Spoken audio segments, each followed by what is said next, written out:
The NFL playoffs are being taken over by an underdog right now, and the very best thing that they do is something the Bengals should very much take notice of. So let's break down what it means going forward.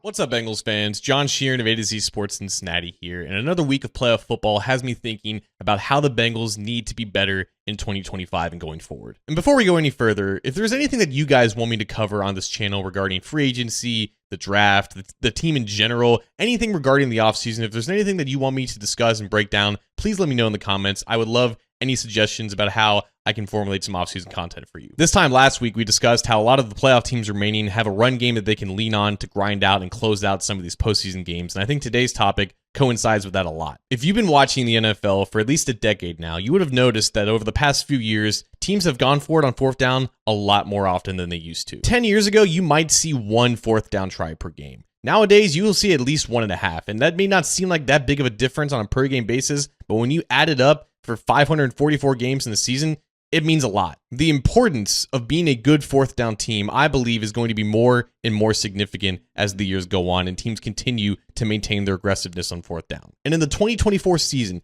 10 of the top 11 fourth down offenses made the postseason, and before the Commanders beat the Lions, 6 of the top 8 were still alive as of Saturday night. Of course, in that game between the Commanders and the Lions, the Commanders had 4 attempts and the Lions had 2, and they combined to convert 5 of them. The Bengals, on the other hand, were the 21st best team in terms of converting on fourth down, and they weren't the only teams in the playoff hunt or who actually made the playoffs who were near the bottom of the league in that regard. Typically, you'll have a handful of teams make the postseason who weren't that good on fourth down, but over the past few years, as teams have gone for it more and more, typically you want to be closer to the top of the league. And I think for the most part, Bengals fans haven't had an issue with going for it on fourth down in general, but the timing of which Zach Taylor decides to be aggressive and conservative, it's way too inconsistent for it to be sustainable. And as far as the run game goes, we can go back to the argument about how Chase Brown was pretty successful this year in terms of generating success rate and grinding out some yardage after contact and all that stuff, but in general, in those short yardage, gotta have it situations, so especially near the goal line,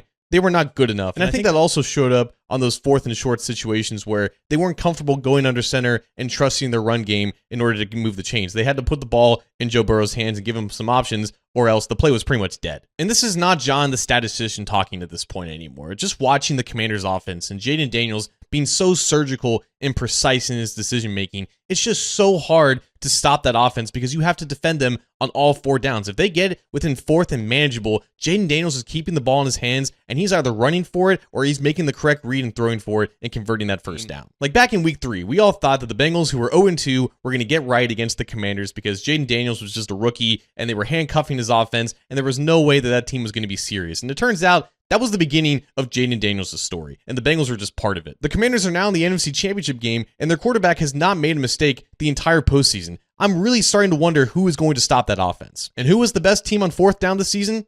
You guessed it, the Washington Commanders, who were 14.3% better than every other team. So I'm not asking the Bengals to just copy and paste Cliff Kingsbury's fourth down play call sheet and have Zach Taylor call that. I'm saying that whatever form it takes for the Bengals to be better on fourth down, they need to prioritize it. Because if this trend continues and basically 70% of the playoff spots go to the best teams on fourth down, the Bengals need to be part of that conversation.